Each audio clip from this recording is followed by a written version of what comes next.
When you have people with wigs on and having very loud conversations about your personal issues or your personal household chores that you have to do and that you're lacking onion for your spaghettios, etc., that is what we call directed conversation. Um, when it comes to people that are just in your near proximity and they have angry looks or they have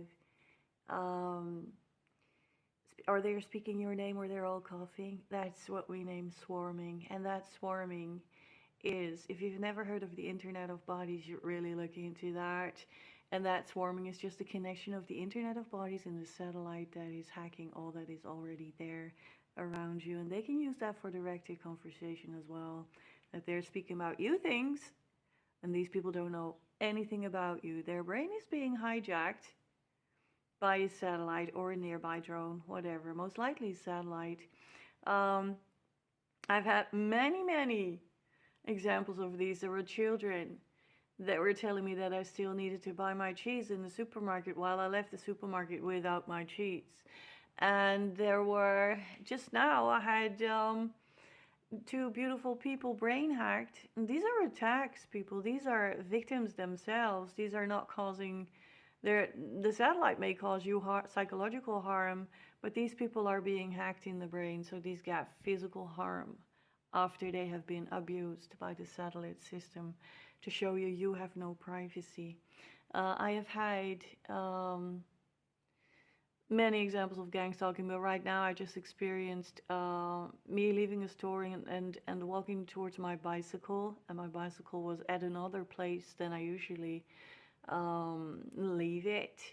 And I was walking towards that, but I was going in another direction first, and there were two people stating, "No, you have to go that way." But they weren't looking at me, they were just going their way to their own store route. But they were saying, "No, you have to go that way." And their arm went up and showed my bicycle. "That's the one," she stated. But her face was not towards the bicycle, it was just towards her usual route to the store. Now that was a victim of brain hack. And it's commonly known as gang stalking, but y'all really look into Internet of Bodies, Internet of Things, Internet of Thoughts, Internet of Thinking, and terahertz for remote neural monitoring of the brain. They're victims. Unlike COINTELPRO, they're victims.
the size of a hair, made out of biological material, non-X-rayable material, non-X-rayable. It's not something you're going to swallow, eat, or run in the bloodstream. It is driven off of alkalinity in your body. Now, since 1993 to 94, in the general public, there are 12 million plus biochips in the population right now. According to a Denver police officer, if you know the number of a person, you can track them within 10 feet anywhere in the world. I've known this for a number of years. I have an affidavit from a manufacturer and some other things. Look it up on the satellite the minute it's punched into the iridium system. All your records are being dumped into iridium right now. And he had gotten in my face and said, I heard you on Art Bell, and you need to explain to people that they need to take these biochips. This is the best thing they can possibly get, because not only does it attract their kids, but it's going to help them think because it's a programmable chip. Because the American people are stupid. My face, leaning over across my table, and he's saying, you're giving out national defense secrets, and this is the only way we can extract our soldiers. This is the only way we can communicate with our soldiers. But, sir, don't you cross the line of constitutional rights when you don't tell them you put the chip in? Back, and you looked me square in the eyes and said, my soldiers do not need to think for themselves, and they do not have constitutional rights. They're stupid. They think you're stupid. They think you're sheeple. You really need to go get these documents. The KidScan program. And KidScan is a program where in Miami, Florida, in 1989, they implanted 8,000 kids with biochips. Goes into the numbering system that there are 92 billion numbers for these microchips, so they can give everybody at least 2. Department of Energy's website on the biochip. It's a 2-year-old announcement. It's www.doe.gov/biochip. HTM. And it's the announcement of medical uses of biochips. It's 2 years old. It's still on the web for implantable microchip. It's on the web. They think y'all are so stupid you're not going to go look on the web. And if you believe this, that people are going to call you crazy. But there are so many documents out there right now I can go to a website right now and I can order chips to implant in my friends to track them and program them. All the technology is out there. Washington Times, October 11th, 1993, Martin Anderson goes into Hughes Aircraft and how they helped develop the biochip. Biochip is biodegradable. It will come apart. There's a flaw in it. And one of the manufacturers of the biochip sat down with me for several hours in Denver last year when I was at the Denver Preparedness Expo, and I started telling him a little bit of what I know. He got wider and wider and wider and about passed out, and I had to walk with him to the bathroom a couple of times because he was just getting so scared. How do you know all this? Well, I have friends in the NSA and the CIA, and one of my uncles is still in the agency. And said, but this is top secret. Nobody's supposed to know but 15 people. 43 to 53, they started to develop a biological chip with a biological battery. And they tried acid and they tried alkaline in the body by running a biological system. And this is nanotechnology. Thrive in alkalinity. So they started to devise stuff to run in alkalinity.